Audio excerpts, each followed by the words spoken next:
Y ya está con nosotros Mariana de la Torre, médico veterinario. Bienvenida, qué gusto tenerte. Hola, aquí en Brenda, Ciudad de Animales. muchas gracias. Para platicar este tema tan importante como es las mordeduras. ¿Por qué un perro muerde? ¿Por qué incluso cuando te dicen no muerde, te muerde? ¿Es un instinto, una reacción? ¿Es bravo el perro? Pues para empezar son animales, ¿no? Entonces no podemos garantizar que no vaya a suceder en algún momento. A lo mejor la aproximación que nosotros tenemos al perro le genere miedo y el miedo se convierte en agresión, ¿no? Hablas de algo muy importante, la aproximación. ¿Cómo saber yo si me tengo que acercar o no a un animalito? Primero pedir permiso al dueño, ¿no? Aunque no es garantía, pues el dueño es el primero y el que más conoce al perro, entonces a lo mejor te puede decir, ok, no le gustan mucho los hombres, acércate despacito o algo así. En general siempre recomendamos que la aproximación hacia un perro sea de manera baja, o sea, con posturas bajas, en cuclillas, sentado, agachado y lateralmente, nunca frontal, sino como de lado. Generar confianza. Sí, exactamente. Pero si muerde y te dicen, no, acércate poco a poquito y te tira la mordida, ok, ¿qué pues ahí hacemos? Tranquilamente, no causar más aspavientos, alejarnos poco a poco y ya, y no tratar de volver a tocarlo, ¿no? Y si ya me mordió el perro, ya nos mordió el perro, ¿qué debemos hacer? Primero, mantener la calma. Eso yo creo que es lo más importante. El propietario del perro, pues a lo mejor, o sea, sujetarlo bien, alejarlo del lugar, revisar nuestras heridas si necesitan a lo mejor atención médica o no, y conservar la calma. O sea, ni modo, los accidentes pasan, pero muchas veces entre más relajo hacemos, entre más gritos y todo, le generamos más estrés al perro y es probable que siga mordiendo o que se asuste más y se vuelva todo un caos. Y si ya nos mordió, debemos de pedir a lo mejor la cartilla de vacunación. Sí, o sea, seguro. Cerciorarnos que realmente tenga todas sus vacunas el perrito. Sí, o sea, no nos queda de otra, es lo más fácil.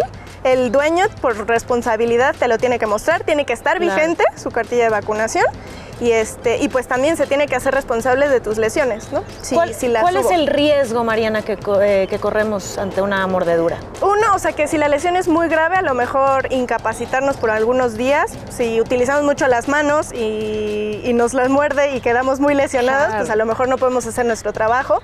El riesgo de enfermedades, de una infección grave, la rabia casi, o sea, muy poco probable, pero hay que tomar todas las precauciones, ¿no? ¿Se puede prevenir? ¿Podemos aplicarnos a lo mejor alguna vacuna por si en un futuro un perrito me puede morder? ¿Sí se pueden aplicar este tipo de vacunas? Por ejemplo, la rabia solo se aplica a personas que por su trabajo están expuestas, o sea, gente a lo mejor que tiene contacto con fauna silvestre, nosotros médicos veterinarios, pero no en general, como la población en general, no. Ahora, si ya nos mordió un perro, pues lo primero, lavarse con agua y jabón y a chorro el agua, un rato, por 10 minutos más o menos. Y de todos modos, atención médica por si necesitamos algún tipo de antibiótico, sutura o algo así. Claro, y también es importante identificar cuáles son las razas que pueden ser los que te muerden o incluso es cualquier perro el que Cualquier perro puede morder. Obviamente hay una diferencia, ¿no? Un chihuahueño a lo mejor que es chiquitito, pues es una mordida súper pequeñita. Pero son grandes, ¿no? Pues, y me agarra la cara y sí me desfigura, ¿no? Entonces sí varía un poco, pero todos, o sea, hay que tener cuidado de todos porque todos tienen la capacidad de morder. A mí me mordió un Doberman, de verdad. Imagínate. Sí, y no te digo dónde porque... Pero bueno, Mariana, tus redes sociales, muchísimas gracias por esta información, por estar en contacto directo contigo y saber cuáles son las vacunas y todo este tipo de recomendaciones que Facebook, nos acabas de dar. Canis y Felis, Medicina del Comportamiento, ahí tenemos todos nuestros datos para que se acerquen a nosotros ante cualquier pregunta. Perfecto, Mariana, muchísimas gracias. Oye, Mariana, y te pregunto, ¿tú sabes cómo se educa un perro? Sí, yo sí. ¿Cómo? Con amor, cero castigos, refuerzo positivo. Cero castigos, nada de periodicazos. No. Justamente lo vamos a ver a continuación en nuestro reportaje. La letra con sangre entra. Fue un dicho muy utilizado por las madres de las familias mexicanas durante largo tiempo. Se creía que la disciplina tenía que ser con mano dura y utilizando métodos poco ortodoxos. Estas viejas maneras de educar, como se les decían, también se trasladaron a la educación de nuestras mascotas. Muchos creen que un periodicazo es la manera en la que tu perro aprenderá a no hacer ciertas cosas, como hacer del baño en algunos lugares, no romper cosas, no ladrar, no abalanzarse a las personas, no. Pero ¿qué pasa si ahora lo enfocamos a lo que sí puede hacer, a lo que es correcto, a lo positivo? La educación humana se modifica y poco a poco entendemos que los animales merecen otros métodos de obediencia. Y bueno, amigos, afortunadamente, hablando de cuidado y bienestar por los animales, ha cambiado mucho la parte incluso de cómo entrenarlos, de cómo tratarlos en la vida cotidiana, pero principalmente esto, ¿no? De cómo corregir malos hábitos. Más vale un periodicazo a tiempo. Qué bueno que ha cambiado esta idea, porque incluso creo que a nosotros, incluso de chicos, todavía vamos a sacar en este momento nuestras traumas, nuestras frustraciones.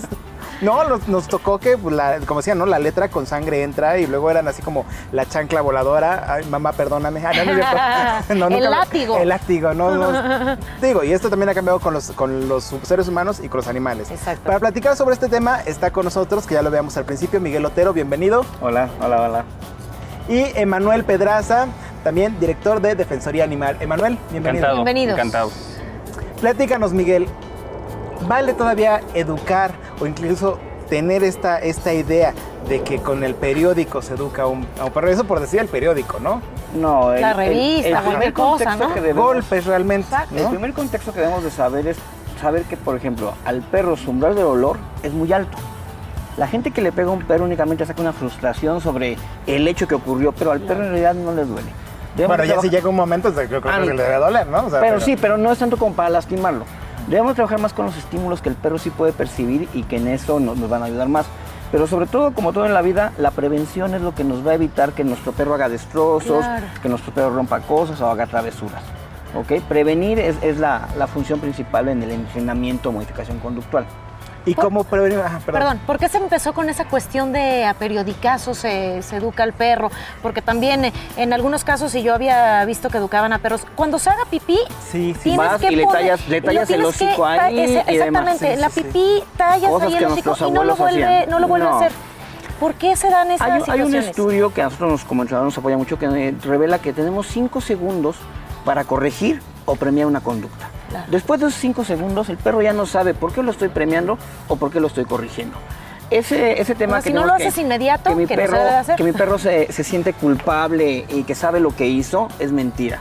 Un ejemplo muy recurrente, ustedes llegan a su casa, abren el departamento y ven las plantas tiradas, ¿cuál es la primera reacción? ¡Mira lo que hizo el perro! Claro. Cuando el perro escucha el perro, lo asocia con que previamente ya le pegaron, ya lo regañaron. Cuando escucha esas palabras, dice, aquí va a ocurrir algo malo, yo me voy y me escondo. No es que se sienta culpable. sí, porque dicen, se siente culpable, sabe lo que hizo. No, es que asocia lo que va a ocurrir después de lo que acaba de escuchar del lenguaje corporal que tiene el dueño hacia él. ¿Ok? Entonces, como les decía, lo principal es la prevención. Pues para que nuestro perro no haga travesuras y demás, debemos ocupar el cerebro en algo. Debemos saber identificar por qué lo está haciendo. Muchas veces puede ser el perro tiene demasiada energía, producto de una muy buena alimentación que no está quemando al 100%. El perro tiene mucha energía y no lo están sacando a pasear. O muchas veces puede ser un tema de ansiedad por separación. Para esto lo más natural, y son los tips que traemos ahora, es ocupar el cerebro en algo, en algo productivo, es ponerle retos al perro. ¿Qué te pareció? Ahorita nos lo dices más adelante. Antes de llegar a la parte de los tips, Emanuel, platícanos de esta parte también de, pues que no solamente hablamos de una cuestión cultural, sino incluso también una parte legal. ¿No? Actualmente la cuestión del maltrato, Sí. pues ya se puede castigar, se persigue y también socialmente ya no está bien visto. Sí, mira, yo lo voy a plantear así, desde el punto de vista a lo mejor del entrenamiento, el tema etológico, pues aquí tenemos un experto, pero vamos a verlo desde el otro punto de vista, que es el tema del bienestar animal. Seguramente aquí se ha comentado muchas veces el tema de las 5 libertades, ¿se acuerdan? Que es una forma como de entender de manera más precisa el bienestar animal. Pero bueno, el tema del famoso periodicazo, que a veces no es periodicazo, a veces es con otro instrumento, ¿no? Y a veces la chancla, una escoba, un a recogedor. veces ni siquiera es el hecho de, mucho del periodicazo es darlo a un costado del perro para que asuma ciertas condiciones que nosotros queremos que asuma, pero otras veces es pegarle, ¿no? La mayoría de las veces la gente del tema del periodicazo es pegarle. Una de las 5 libertades marca o dice claramente que es la libertad de miedo y angustia. Los perros no tienen que tener miedo y angustia porque entonces no están en bienestar. Si tú lo que pretendes es educar a un perro es para que quepa en todos lados, porque un perro educado al final pues es un animal que cabe en todos lados. Como ¿no? los niños también, Como los niños. de verdad. Exacto. Y este principio del bienestar animal, pues del bienestar animal enfocado en el tema de las 5 libertades, pues estás violando varias de ellas, entre ellas de miedo y angustia. Y si lo llegas a lastimar lastimar, pues el otro, tienes que estar libre de dolor, de enfermedades, de heridas, ¿no? Sí. Entonces, está realmente alguien que lleva a su perro a quererlo educar o entrenar, que son cosas un poco diferentes porque tienen sentido distinto, a través de este tipo de estímulos, pues lo que está haciendo es realmente afectando al perro de manera muy negativa en muchos casos. Hay perros que pueden reaccionar incluso de manera miedosa, con estrés, eso nos lo puede comentar él, pero Claro. también pueden reaccionar agresivamente, ¿no? Pero además dicen que educar es más fácil que quitar mañas, ¿no? Cuando Claro. ya el perro es grande es más difícil que yo lo pueda Es educar. correcto. Justamente vamos a platicar eso al regresar de la pausa y también cuáles son los tips que nos vas a dar, las recomendaciones para saber qué hacer, cómo educar a nuestra mascota. Vámonos a una pausa y ya regresamos con más aquí en Ciudad de Animales. Y educarnos, ¿no? Si sabes de algún animal que esté en peligro, llama a la Brigada de Denuncia Animal. Ellos responden al llamado y se asegurarán de que el animal se encuentra a salvo. Rescatistas y especialistas en primeros auxilios están ahí para ayudar. Llámalos y ayúdanos a mantener a salvo a nuestros seres vivos.